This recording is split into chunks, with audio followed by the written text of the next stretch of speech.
Hey everyone, welcome to Faith and Entrepreneurship. I'm Devin Dickinson here with Lauren today. Today we're going to talk about failure as an entrepreneur. And, probably as I said that, if you're an entrepreneur, you almost got a sick feeling in your stomach. But this is something that we deal with, right? And I really want to break it down, particularly through the lens of the Bible and how we deal with that and how it affects, our faith versus fear. So we're going to jump into this, and I'm going to kick it over to Lauren, and let's go. Lauren, what do you got? Sounds good, Devin. So yeah, we want to dig in on failure here because it's something every business owner or entrepreneur is going to face, whether it be small setbacks, challenges, or even probably complete failure of a business idea. And so first question I wanted to ask you is just, why do you think failure is such a defining moment for entrepreneurs? Frankly, because we all have it, right? Like we have it. And sometimes if you really, depending on your perspective, it can happen daily, some are bigger than others, right? But I do believe that understanding and having the right mindset when you have failures, and we're using the word failure, but I think failure probably isn't the right, when we say failure, I'm sure people understand, but I often think of failure as redirection or opportunity. Okay. And faith-based folks love to have like little bumper stickers or little things hung in their house that say, faith over fear, and everyone loves to say this. But it's very difficult sometimes to live it, especially as an entrepreneur. And I think when we have these perceived failures in life, you can look at it through two lenses. You can look at it through fear, or you can look at it through faith. And so when you talk about defining moments, I think who we are and where our faith is, like if we're called, if we believe that, listen, I'm doing what God's called me to do, like this is what I'm supposed to be doing, which is be an entrepreneur. And I just had a setback. Yeah. You can look at that as something that's going to destroy you, or you can look at it as an opportunity. When I very first started in business, one of my first internships that I ever had was making cold calls. Okay. And for those of you who've done cold calls, you understand how brutal it is. Yeah. Right.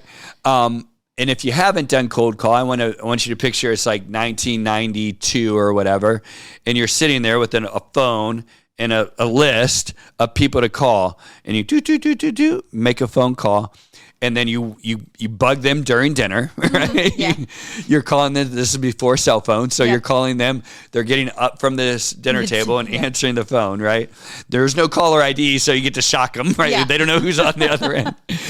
And I was pitching them this to invest with, it was Smith Barney at the time. It was this investment firm, and they had to have a minimum of $25,000. And this is like 1992 or whatever. So you're calling high net worth people during dinner, asking them over the phone, hey, do you have $25,000 you would like to invest? Yeah.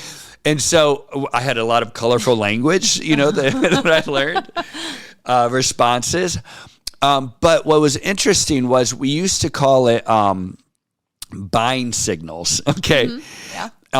Versus objections, right? So it was funny. It was a mindset, right?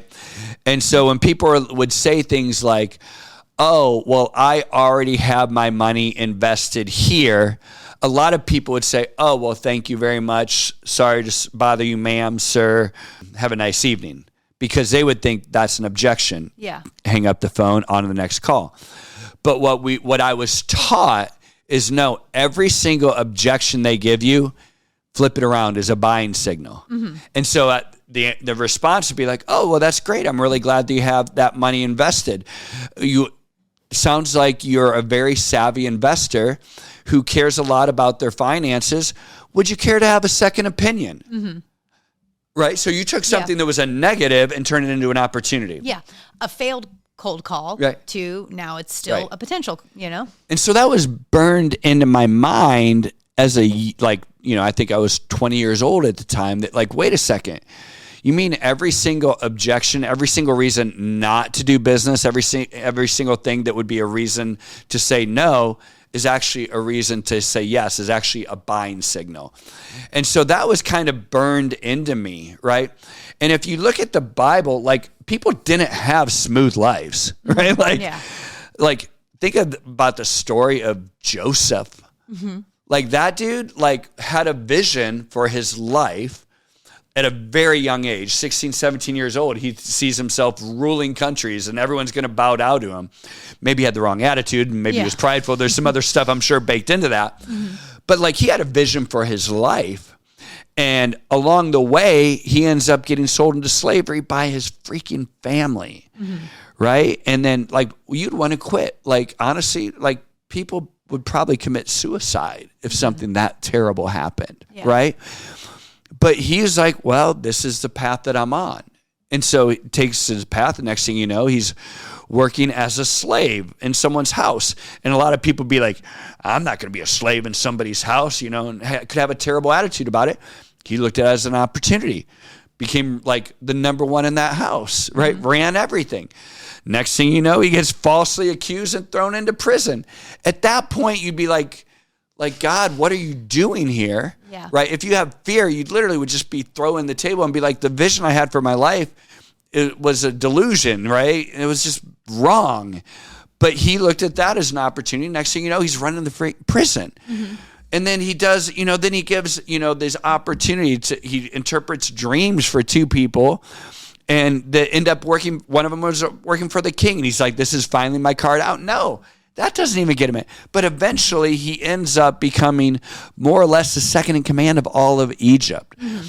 And there were so many failures along the way that people would want to throw in the towel. And we all go, oh yeah, I know that story.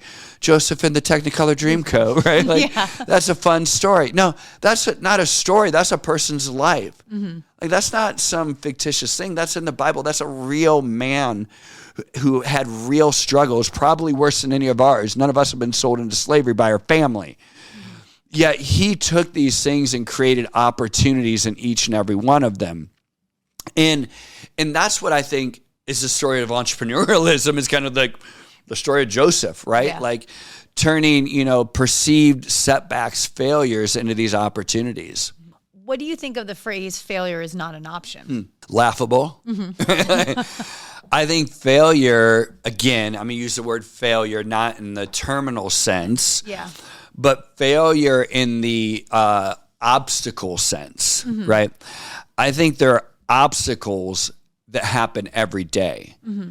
People can allow an obstacle to become a failure and become a loss and become quitting, right? It can, an obstacle, if you allow it from that fear-based mindset, you can spiral down into ultimately quitting and losing, you're out, right? But obstacles are going to happen daily. So are not an option.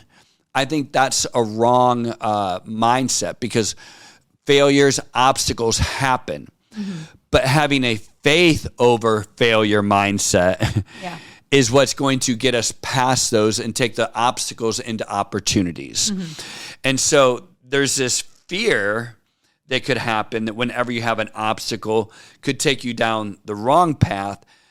Faith, whenever you have an obstacle, you can see an opportunity in it. Mm-hmm. People like to say things like, oh, every cloud has a silver lining.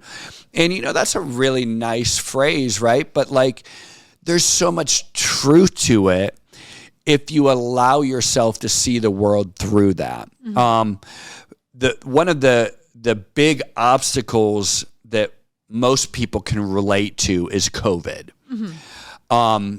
During COVID, everybody was faced with a giant obstacle. Yeah. Many companies went out of business during that time. And listen, I know there's, this is not a one size fits all story. I know that. So I don't want to get hate mail or anything for this, right? Like, but also during COVID, a lot of companies had to make some significant adjustments. We were one of them. And we came out the other side of COVID. Both of my companies came out the other side of COVID in a better place than we went in. And believe me, I'm going to tell you, like, Lauren, I struggled with this. I would lie to you if I told you I had nothing but faith this entire time. I had fear. I had sleepless nights. I had anxiety. I struggled during COVID a lot personally. But every day I was faced with the mindset of, is this going to be the end of me, or is this going to be an opportunity for me? Did you have moments then where you thought, I'm a failure, or this will fail, or 100%. I don't see how we don't not fail in this? 100%. Absolutely. And so people will think like, oh, well, you know, Devin, you don't know what it's like. 100%. I was literally, you know, role playing every single negative scenario that you could possibly imagine. And just constantly, and there were days, weeks when literally I couldn't get out of the fear. Because it was this fear, like this could happen, that could happen, this happened, that happened. And literally, like, I don't even want to tell you the depths of, you know, where my mind went, but it went dark. And so it was this constant battle in my devotional time. And I really I struggled against this. I had to pray against this. And there was a song during it, Elevation Church had the song about fighting battles, right? Like, this is how I fight my battles. And that was kind of my theme song that I adopted during COVID. And it really helped me to build this faith mindset over this fear mindset. And I say build because it wasn't a transition overnight. It was, I had to build it every single day. And whichever one I fed is which one won. If I fed the fear, it won. If I fed the faith, it won. And so as I learned to adapt to faith and seeing this, you know, huge obstacle, COVID, as an opportunity, I had to change a lot of how I even felt about business. It evolved me as a businessman, and I feel like I came out better on the other side. I made decisions I would have never made before had COVID not challenged me to make those hard decisions. Failure is not an option, I think, is the wrong terminology. What we should say is having a fear-based mindset is not an option. Like, I will not allow that to be an option. I will choose a faith-based mindset. As an entrepreneur, as a faith-based person, I am going to daily choose a faith-based mindset over fear. So for entrepreneurs listening right now who might be feeling like they failed, what would you tell them based on your own experience? We have this opportunity to fail forward, to fall forward, right? Like, and for me, I really believe my life has been like that. There's a story of Joshua, and what happened is Joshua was truly a man of faith. Like, I love Joshua. He's probably my favorite character in the Bible.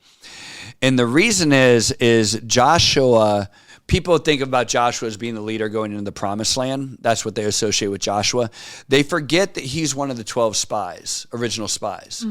So before the Israelites take the promised land, you have to rewind 40 years because they had an opportunity to do it 40 years prior. They sent 12 spies into the land. Only 2 of them came back giving a positive report. Caleb and Joshua. The funny thing is, you don't even know the other 10's name because they're insignificant. They came back with a faith-filled report.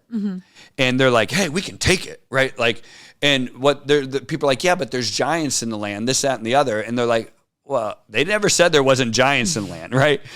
Caleb nor Joshua never say that there aren't giants there, right? They never say that there's not obstacles. But what they say is, oh, it's filled with fruit and honey, right? It's like abundant land. Like, we want this land, right? Those 2 came back with a faith-based report, the other 10 with the fear-based report.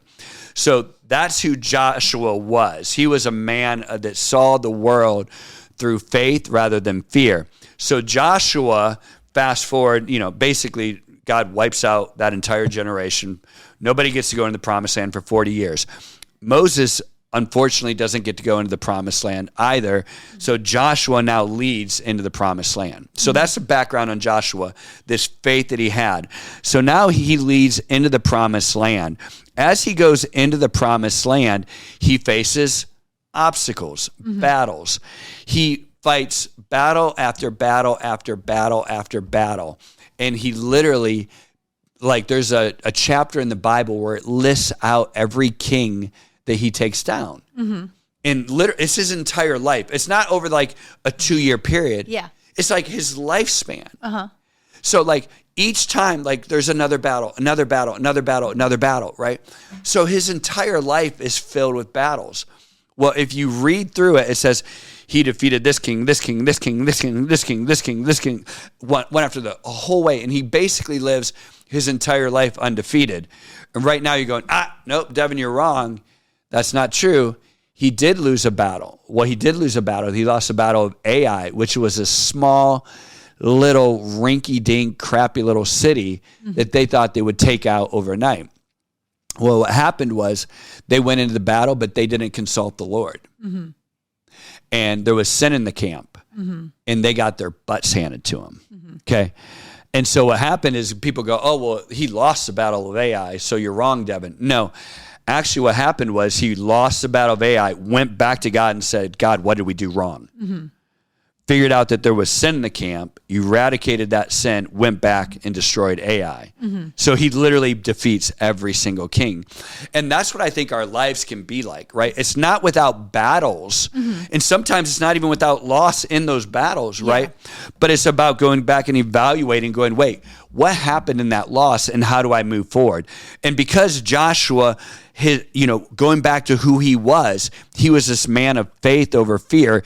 He saw, instead of giants in the land, he saw opportunity in the land. He had this mindset that he could live an entire life undefeated.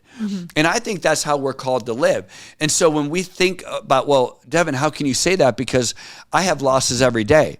Well, yeah, you have losses every day, but what do you do with that loss? Can you come back and win tomorrow? Because at the end of the day, the scoreboard it's a running scoreboard, right? And we get to find victories in those perceived setback or losses. It's just whether you have the faith mindset or the fear mindset. Awesome. Thank you. Yeah. I've tried to adopt this in my life. And I think people go and say, well, Devin, that's just you. I do have a predisposition towards, the positive. But this is learned, right? Faith is learned, right? And faith is a disciplined mindset. You have to discipline your mind to see things through faith. And the reason I talk all the time about a daily devotional and time with the Lord every single day is because as an entrepreneur, anyone, you are going to face these battles in your life. And just like I was sharing with COVID, that was a huge battle for me.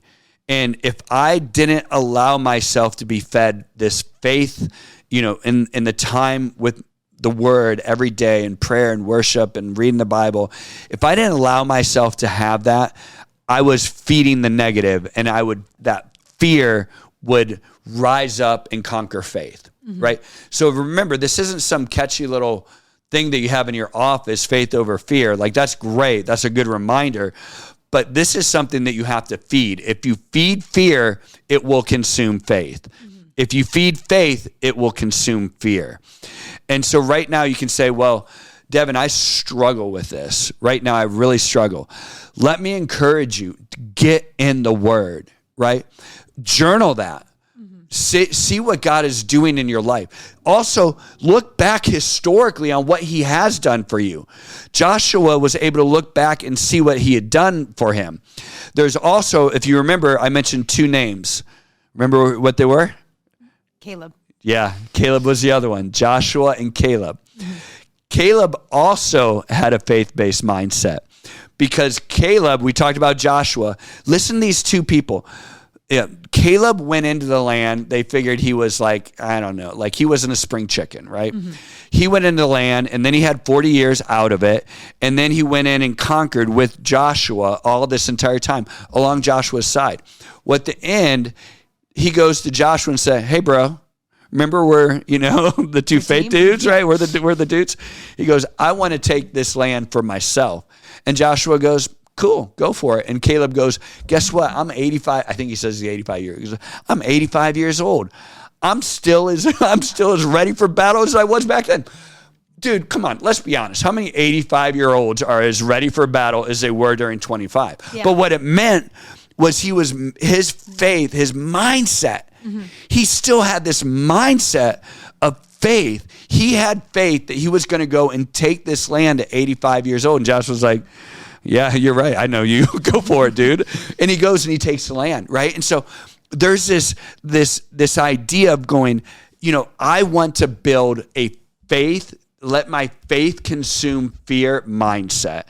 And I would challenge people as an entrepreneur, as anyone who is pursuing their dreams, understand that it doesn't mean that you're not going to have the battles. You are going to have the battles, but you must feed the faith. When your time with your devotional time and your worship time and your prayer time, allowing that faith to consume and overcome and eat the fear is going to make the difference when you overcome an obstacle, and see it as a buying signal, as a positive, as a whatever it is, over this kind of reason to quit, reason to stop.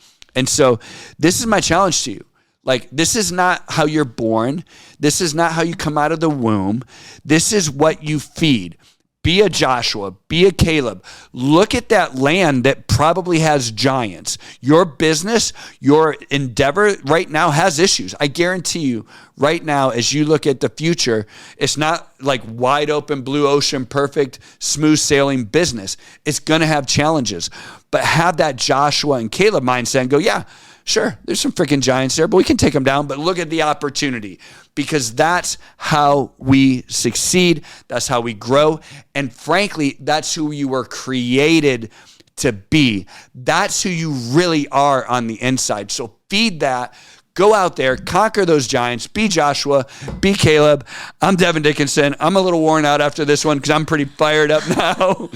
And I'm not 85 years old, but I'm 53, and I still have as much energy to go take on those giants and conquer that land as I did when I was 25. So I'm Devin Dickinson. This is the Faith and Entrepreneurship Podcast, and I hope this has inspired you to pursue your dreams.